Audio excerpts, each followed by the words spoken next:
Telugu cinema ఇండస్ట్రీలో action అంటే గుర్తొచ్చే పేరు డాక్టర్ రాజశేఖర్ గారు. తన పవర్ఫుల్ స్క్రీన్ ప్రెజెన్స్, ప్రత్యేకమైన మేనరిజంతో దశాబ్దాల పాటు టాలీవుడ్లో యాంగ్రీ యంగ్ మ్యాన్గా గుర్తింపు తెచ్చుకున్నారు.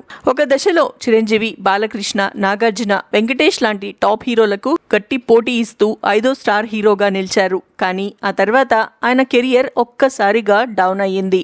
అయితే ఇప్పుడు శర్వానంద్ నటించిన బైకర్ సినిమాలో బుల్లెట్ సునీల్ పాత్రలో మళ్లీ ఫామ్ లోకి వచ్చారు. ఈ సినిమాలో రాజశేఖర్ కేవలం నటించలేదు, కథకు ప్రాణం పోశారనే చెప్పాలి. ముఖ్యంగా తండ్రి కొడుకుల మధ్య ఎమోషన్ సీన్స్ లో ఆయన నటన ప్రేక్షకులను బాగా కదిలించింది. పిఎస్వి, గరుడ వేగ తర్వాత సరైన హిట్ కోసం ఎదురు చూస్తున్న ఆయనకు బైకర్ మంచి బ్రేక్ ఇచ్చిందనే చెప్పాలి. ఈ సినిమాలో ఆయన సెకండ్ ఇన్నింగ్స్ స్ట్రాంగ్ గా స్టార్ట్ అయ్యిందనే చెప్పుకోవచ్చు.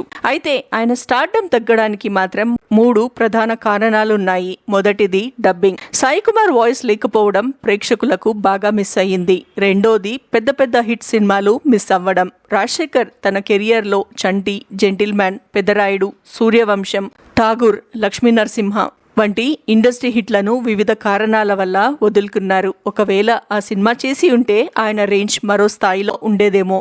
మూడోది కొత్త తరహం హీరోల ఎంట్రీతో ఆడియన్స్ మారడం. ఇటీవలే బైకర్ ఈవెంట్లో రాజశేఖర్ గారు నాకొక అవకాశం ఇవ్వండి అని చెప్పడం అందరినీ ఎమోషనల్ చేసింది. ఒకప్పుడు స్టార్ హీరోగా ఉన్న వ్యక్తి ఇలా అడగడం ఫ్యాన్స్ ను కదిలించింది. కానీ ఇప్పుడు అదే ప్రేక్షకులు ఆయనకు సపోర్ట్ ఇస్తున్నారు. 1985లో వందే మాతరంతో పరిచయమైన రాజశేఖర్ గారు సుమారు 40 ఇయర్స్ కెరియర్ లో 75 పైగా చిత్రాల్లో నటించారు. అంకుశం, మగాడు, శివయ్య, అన్న వంటి చిత్రాలు ఆయనకు మాస్ ఆడియన్స్ కి దగ్గర చేశాయి. పోలీస్ ఆఫీసర్ పాత్రలో ఆయన నటన చిరస్థాయిగా నిలిచిపోయింది. మగాడు, అన్న చిత్రాలకు గాను ఆయనకు 2 సార్లు ఉత్తమ నటుడిగా ఫిలింఫేర్ అవార్డులను అందుకున్నారు. యాక్షన్ మాత్రమే కాదు, అల్లరి ప్రియుడు, సూర్యుడు, మనసున్న మహారాజు వంటి చిత్రాల్లో ఫ్యామిలీ ఆడియన్స్ ను కూడా మెప్పించారు. ప్రస్తుతం పవన్ సాధినేని దర్శకత్వంలో తెరకెక్కుతున్న మగాడు ప్రాజెక్ట్ లో రాజశేఖర్ గారు మరిన్ని సంచలనాలు సృష్టించడానికి సిద్ధమవుతున్నారు.